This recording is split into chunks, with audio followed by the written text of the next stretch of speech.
Why bigger? It's a very simple but tremendously powerful question which I ask my clients on a regular basis.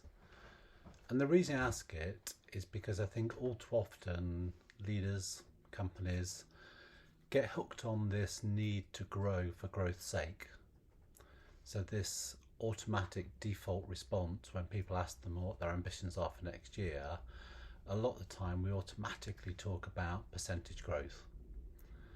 And it's a really interesting question to ask people to understand what their motivation behind the growth is and whether they've really considered whether growth is the best option. Now, I can appreciate not growing can be a scary concept, but it is an available option for all but a few companies. The ones that fall outside of this, I think, are startups and ones that need to grow just to get to survival and break even.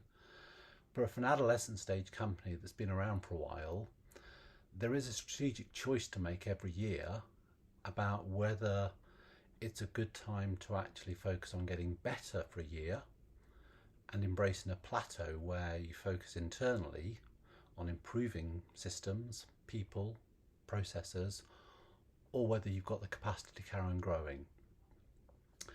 It's been a challenging 20 months for most of us in lots of different ways. And as a leader, it's really important that you consider the consequences of that on the team primarily, but other stakeholders as well. So do your employees actually have enough mental and physical capacity for you to grow more? Or are they still in the need to re-energize and recharge? From a customer and client perspective, actually is growth the best option? Would they benefit from more time and more attention, better processes, better systems, and from you focusing internally rather than externally for a period? And likewise with your suppliers and partners, have they got the capacity right now to support another year's growth? Or are they still in recovery mode? So would it benefit that relationship to actually ease off the accelerator a little bit and focus on improving things? Now, for most leaders, when they consider this, the main concern is about money and profits, because we normally associate growth with increasing profits. But interestingly, when a number of my clients have gone down this route, their profits have actually increased because they've focused on the margins rather than just the top line. They're focused on reducing sales costs, reducing cost of delivery, minimizing overheads.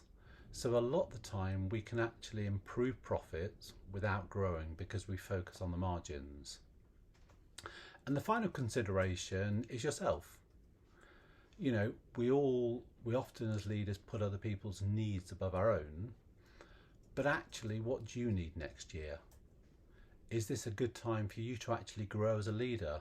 Do some training, do some development, look at different options, look at the future of the business. It's a really interesting question which I try and pose to as many people as possible around this time of year when we're working up to our plans and strategy for next year. So just take some time out, stand back and detach from the situation and think realistically, do you actually need to grow next year? Or could it be a different strategy?